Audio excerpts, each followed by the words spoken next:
Now अंशवत्स, भाई energy crisis है पूरी दुनिया में है।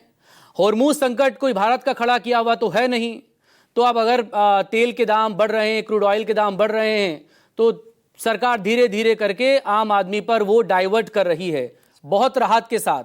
तो थोड़ा सा देश हित में ये जनता को थोड़ा सा सहन कर लेना चाहिए।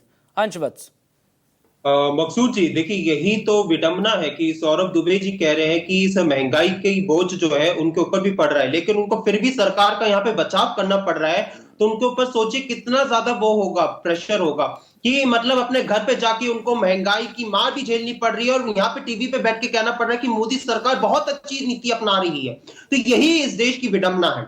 लेकिन अब आ जाते हैं बात यहाँ पे, जब एक मैंने सुना था, बात हो रही थी कि दुनिया में सबसे कम अगर कहीं पे तेल के दाम बढ़े हैं, पेट्रोल डीजल के दाम बढ़े हैं, तो वो भारत में बढ़े हैं। और ये बात में सच है, बताऊं क्यों? क्योंकि जब अंतरराष्ट्रीय बाजार में पेट्रोल की कीमतें जब कम हुई थी तो सभी देशों ने अपनी कीमतें कम भी कर दी थी अपनी जनता को राहत देने के लिए। तो इस वजह से जो है उनके लोगों को वहां पे जो है आज ऐसा हमें जो है आंकड़ों के तौर पे ये दिख रहा है कि वहां पे जो है बहुत ज्यादा महंगाई की दर बढ़ी है। लेकिन भारत ने क्या, जब पेट्रोल की कीमतें अंतरराष्ट्रीय बाजार में कम हुई थी, क्या उसका लाभ इस देश की जनता को पहुंचाने का काम किया था?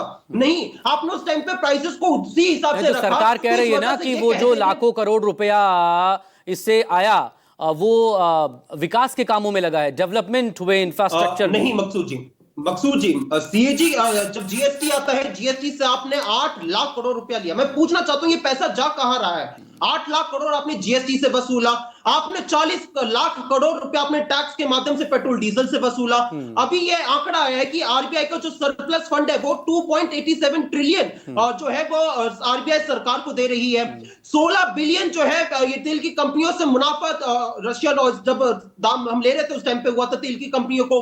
पीएम केयर्स फंड में आपने पैसा लिया, इतना सारी जगहों से आपने पैसा लिया, तो पैसा जनता के पास पहुंचा क्यों नहीं? आज तक 1 रुपया भी जनता तक क्यों नहीं पहुंचा? विकास के काम और सरकार की योजनाएं पहुंच रही हैं। अभी देखिए रोहित भाई बता देंगे, योजनाओं के बारे में भी बता देंगे रोहित अग्रवाल जी, सरकार का हिस्सा है।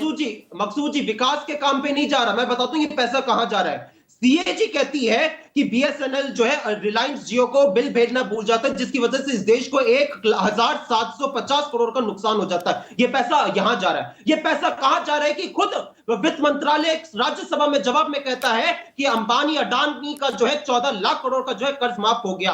यहां पैसा जा रहा है। ये पैसा विकास के कार्यों में नहीं जा रहा। ये पैसा जा रहा है जब 1 रुपया में आप बिहार में अपने दोस्त अडानी को जमीन बेच देते हैं। तो रोहित अग्रवाल जी प्लीज रिस्पॉन्ड टू अंशवत्स।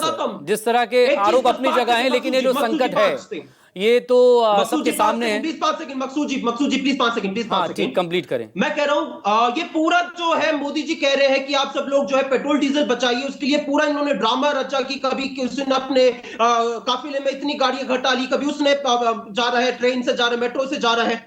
2 दिन का ये ड्रामा चला। उसके बाद अमित शाह जी जो है छत्तीसगढ़ जाते हैं, पूरे काफिले में जाते हैं। योगी आदित्यनाथ जी अमित शाह जी से मिलने आते हैं, पूरे काफिले में जाते हैं।